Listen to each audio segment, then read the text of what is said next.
যিনি বিশ্বাস রাখেন তার জীবনেই ঘটে অলৌকিকতা। একটা গ্রাম বহুদিন ধরে খরায় পড়ছিল। জমি ফেটে গেছে, নদী শুকিয়ে গেছে।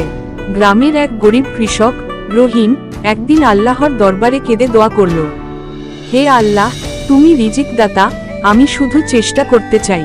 যখন সব দরজা বন্ধ মনে হয় তখনই আল্লাহর দরজা খোলা থাকে।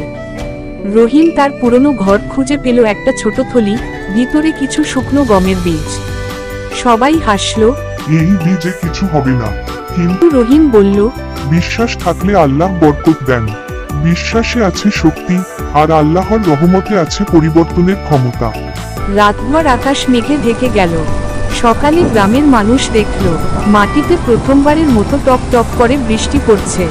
সবাই ছুটে এলো রহিমের খেতে, সেখানে সবুজ অঙ্কুর গজিয়েছে। যে আল্লাহর উপর ভরসা করে তার জন্য আল্লাহ এমন পথ খুলে দেন যা কেউ কল্পনাও করতে পারে না। সূরা আত-তালাক 65:3।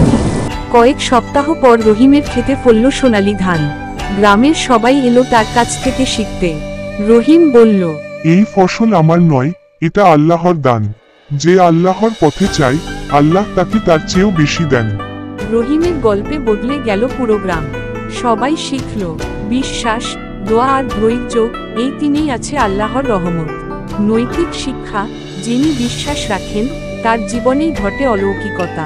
গল্পটা যদি ভালো লাগে তাহলে অবশ্যই চ্যানেলটা সাবস্ক্রাইব করবে, লাইক, কমেন্ট এবং শেয়ার করতে ভুলবেন না প্লিজ।